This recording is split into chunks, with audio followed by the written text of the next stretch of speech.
Tonight, we're gonna be talking about under the radar guys that could be league winners. Nobody's talking about them. Some are deep sleepers. The other one, you know them pretty well. They are right in front of you, but the media sold you a different idea, maybe a very wrong one.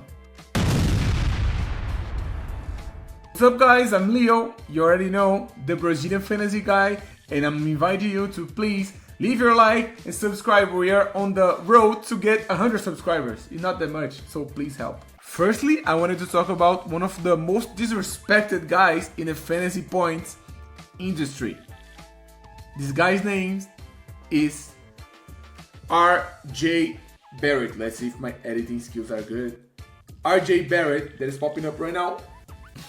And I want to talk about him because I just seen a mock draft with very well named analysts, a points league one, where RJ went in the 10th round. What are we doing? I've already seen a lot of bust videos. They're putting RJ there, and I will ask you why. Ingram went there, okay, I know that, but on the 10th, what are we talking about? RJ Barrett, you're seeing his numbers here. He has pretty solid numbers, and if we're talking about points league, he's a guy that doesn't miss a lot of games. On top of that, if we're talking about locking format, let me remind you, you need one big strong lock, and he gives you that. Of course, I don't expect him to sustain the crazy run he had last season. In a short period of time, he went crazy, but he will be the regular guy that drops you 30 week in, week out, and he can be a league winner. If you're getting RJ on the 10th, on the 9th, what you're doing? You know, he's a very good pick. Actually, what is your league mates doing? What are your league mates doing? Because you're winning your league. Getting him on the 9th, getting him on the 10th. For me, his range would be in the 7th, I would say. It depends, of course, on the league format, on the league size. If we're talking about 12 teamers leagues, I would say on the 7th, middle to the last part of the 6th, maybe. It depends on who is on your board. But if he's falling to the 8th, 9th, 10th, he's a steal and he must be prioritized. He's not a bust. He's not a bust. The second name is a deep sleeper. He's going undrafted in the majority of the leagues. If you are seeing only the ADP, his ADP is 109th, third, 193. His name is Keshon George from the Washington Wizards. Keshon had an amazing run last season to finish the season. He has already improved his jump shot. He's already fixed his playmaking. He's already improved his playmaking skills. He has everything to get a good leap this season. He has all defensive potential, and he's going undrafted. If you are on the last picks of your draft, 10th plus, 11th plus, even in the 12th, 13th, as he's going undrafted, you should have him on the top of your board. Keshon George, even if the waiver in the waiver wire, if you're already drafted, he can be on the waiver wire. He can be a game changer. He can give you a top 16th player value, maybe 17th, and you're grabbing him, I don't know, on the 140. That's crazy value. You should grab him, you should prioritize him. He's very good. As a player, he's very good, and he has fantasy potential. He'll give you steals, he'll give you boards, he'll give you points, maybe assists. Let's see how the playmaking goes. Give you blocks, steals. It's crazy. There's a lot of value grabbing him on the late flyers. Third name, one of the best players of all time, the best handler arguably. I would say he's up there with Curry, very undervalued ball handler. Kyrie Irving, he's going in the 12th round a lot of times. Last pick, I'd say if you are even in the 11th round, or maybe earlier. It depends on how you're building your draft. And be aware, if you're stashing a lot of injury-prone guys, don't do this. But if you're on your late flyers, you have Kyrie on your board, he's there, and you think you can survive his absence, you should grab him. I know that it can be a little bit controversial, because I see a lot of analysts saying avoid him, but I don't agree. I tend to disagree respectfully, because especially we're talking about points league, and especially on the lock-in format, which is my main format, which I love, my top one. He will be back, very likely. If everything goes right, he'll be back probably like January, February tops. All-Star break, top stops.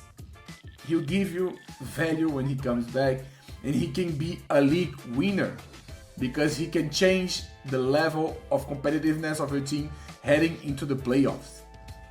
So why not grab him on your late rounds? You can stash him in the IR. You can grab another guy.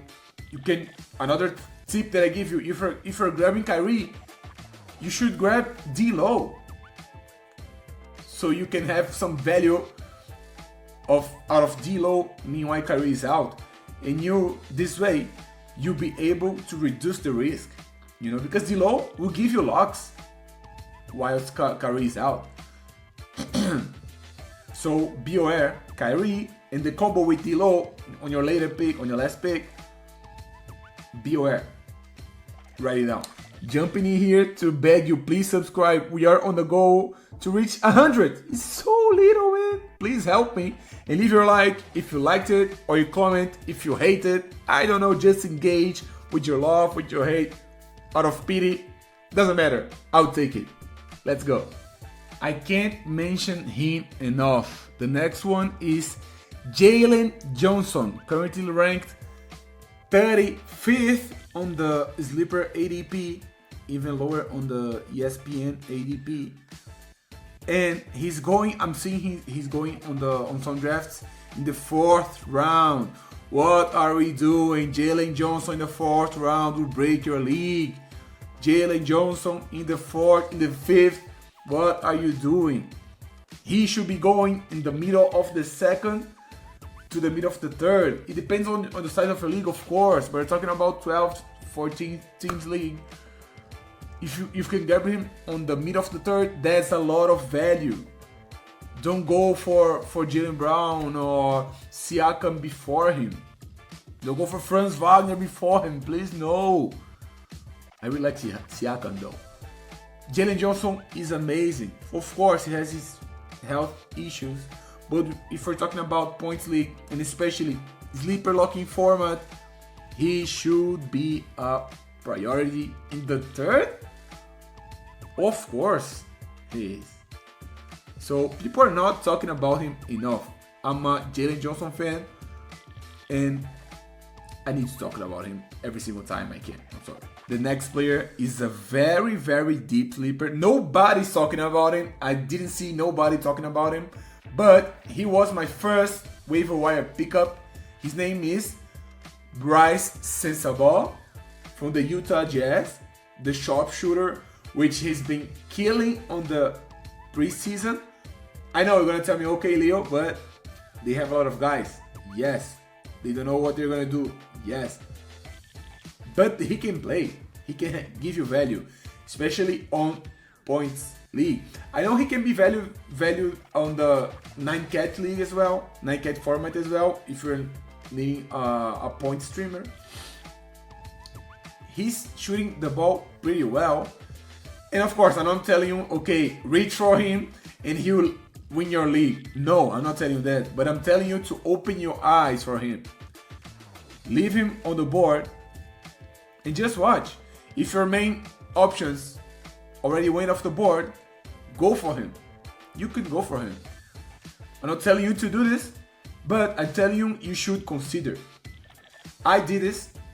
I put him on my list. I picked him up on the waiver wire prior to the preseason, and he's been cooking. he feels like he's one injury away to break out. So be aware. Bryce Sensabaugh. Nobody's talking about him. He can make a difference. Another very deep sleeper, ranked 109th on the sleeper ADP, Cason Wallace from the OKC.